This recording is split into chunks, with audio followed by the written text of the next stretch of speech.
Good morning guys. Mga ka-TV, mga ka-Yuli TV, kamusta kayo? Ito naman tayo ulit gagawa ng vlog. Ngayon lang din ulit gagawa ng travel vlog since undas ngayon, lalarga tayo. So, itong challenge ko, siyempre hindi biglaan to napaisip na after ko ng shift ko kaninang alas 5 ng madaling araw. Since nag-work from home ako, kaya hindi ko kailangang bumiyahe pabalik. So, natulog muna ako saglit after ng shift ko. Nagising ako ng 7 a.m.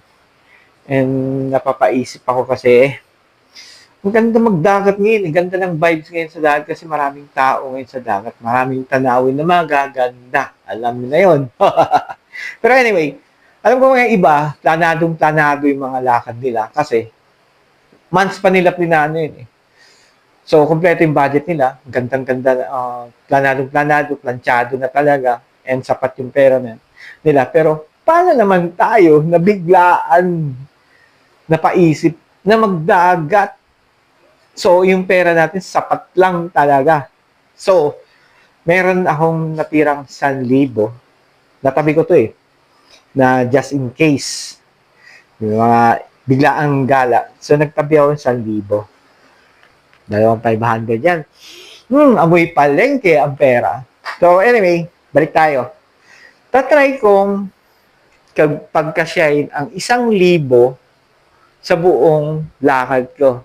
From dito sa bahay, sasakay ng bus, papuntang Batangas, tapos pabalik, kasama na rin yung entrance, yung registration, yung pamasahe ng bus, tsaka pagkain.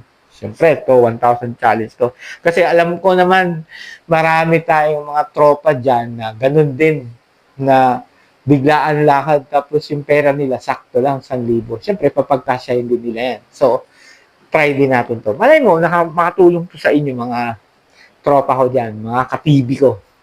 So, ano pa hinahantay natin? Let's go na! At mag-ayos ng gamit at tatanghaliin tayo sa biyahe. Let's go!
Guys, medyo tinanghali na, alas 10 pasado na.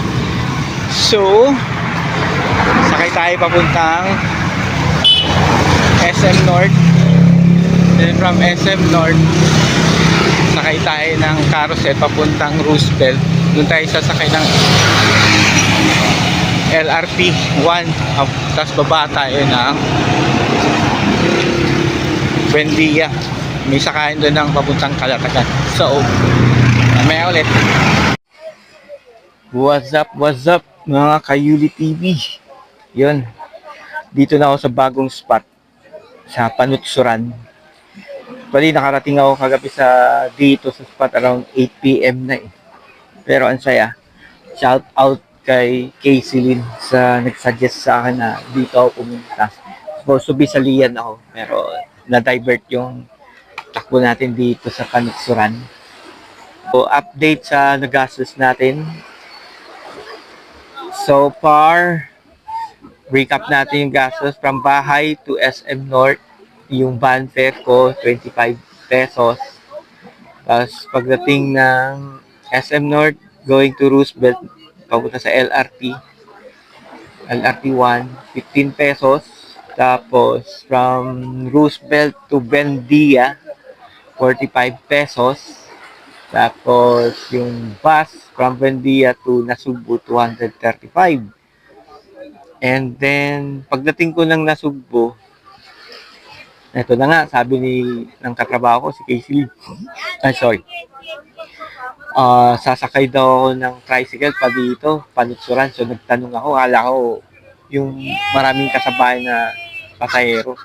Yung pala, hindi. So medyo tinataga ako, 400 papunta dito. Sabi ko, mahal na. Ubus agad yung 1,000 challenge natin. So, ang ginawa ko, winace ko siya. Kaya alam ko malapit-lapit lang yun eh. So pagka-waste ko, nakita ko 7 kilometers lang yung distance niya from bayan ng Nasugbo. So naisipan ko, lakarin ko na lang. So yun, naglakad ako. Almost, nakapag 4 kilometers din yung lakad ko noon. Medyo maliwanag naman yung kalsada. Maganda yung kalsada eh. And, yun na nga, blessing din na yung paahon na part, may nakasulubong ako na nakamotor. Nagulat ako, bumalik siya, tapos tinanong niya ako saan daw lakad ko, sabi ko sa Panutsuran. Sabi niya, delikado yun sa paahon na yun kasi may part doon na madilim. Bago dumating yung mga subdivisions na magaganda, medyo madilim yung part na yun. So, ang ginawa niya, hinatid niya ako. Saya nga eh, kasi ang ganda pa ng motor niya, scrambler type na motor. Tapos mayaman pala yun, nakatira dun sa main subdivision bago dito sa papasok dito sa Pansuran, sa Maya-Maya, doon pala siya nakatira.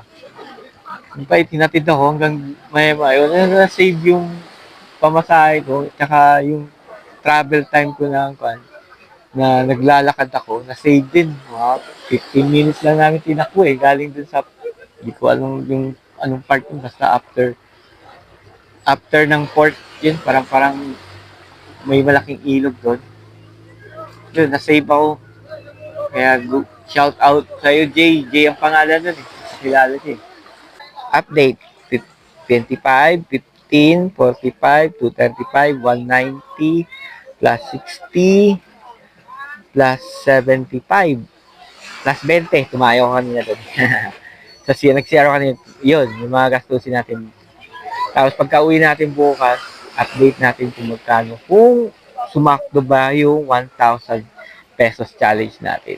Tignan mo naman yung spot. Ang ganda ng spot para sa 1,000 pesos lang magagastos mo. Kasi yung tent pitching dito, walang bayad entrance, walang bayad tent pitching.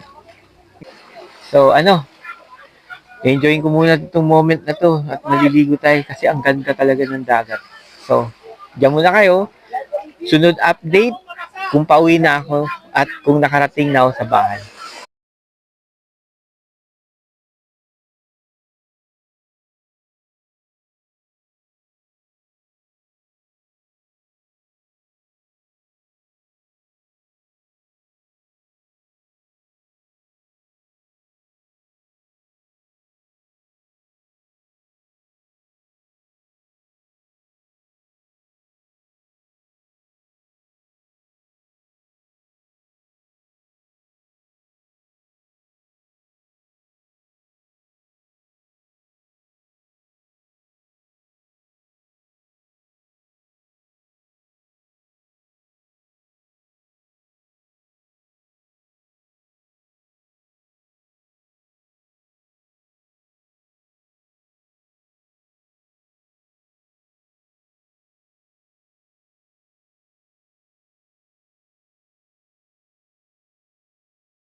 Good morning guys. Ayan, pauwi na ako. And ang saya dito sa Panutsutan overnight. Ang ginawa ko, mamaya pag uwi ko update natin magkano lahat ng nagastos ko. Kung nagkasya ba ang 1,000 pesos sa simpleng bakasyon sa solo camping. So, mamaya ulit guys, mag-update ako pagdating na ko na sa bahay. Bye for now!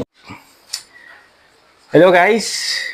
Kakarating ko lang ng bahay, almost 4 hours din yung biyahe galing na Cebu sa Panutsutan papunta pauwi dito sa Quezon City. So, ito pinaka-update sa nagastos ko. Ang fare ko is 780 kasi kung dito ka area sa may Litex banda o Commonwealth area lang, total fare ko is 780. Tapos pagdating ko doon sa Nasugbo, nag-dinner ako ng 60 pesos. Tapos pagdating ko sa Panutsutan, siyempre kailangan din mag-alak. Kaya bumili ako ng alak ng worth 190 pesos kasama na yung soft drink, isang boteng gin, tsaka isang soft drinks na 1.5.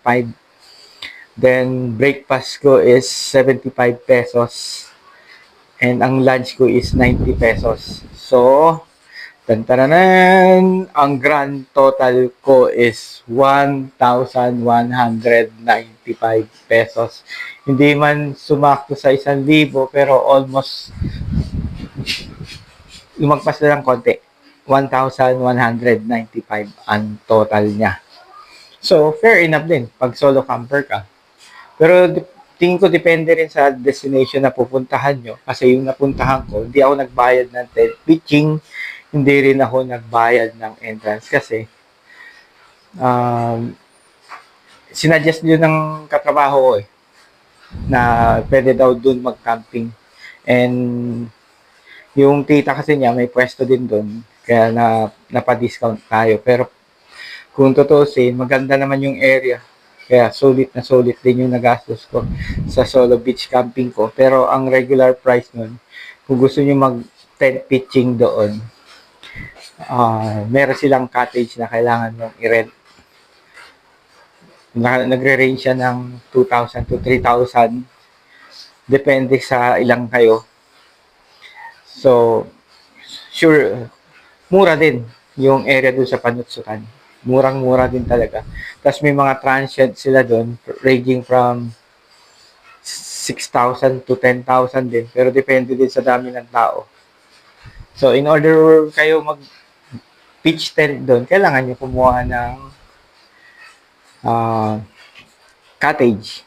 Pero kung solo lamang kayo, tapos pwede naman makiusap doon eh. Papayagan naman tulad ako, solo lang ako, kaya pinayagan din ako. Wala nang bayad sa tent pitching, wala din bayad sa entrance. So, yan lang guys, yung total na nagastos ko para sa solo beach camping is 1,195. Pero depende na rin yan kung saan nyo gusto. Alam ko, aabot din yan ng ganun lang din gagastos yung pag solo camp kayo. Kung pupunta kayo ng ilog or pupunta kayo ng beach na mumurahin na hindi naman magastos sa entrance. So, maraming salamat. Hanggang dito na lang mga ka-TV. Please like and follow my TikTok. So, bye for now guys. Papahinga na muna ako. Bye.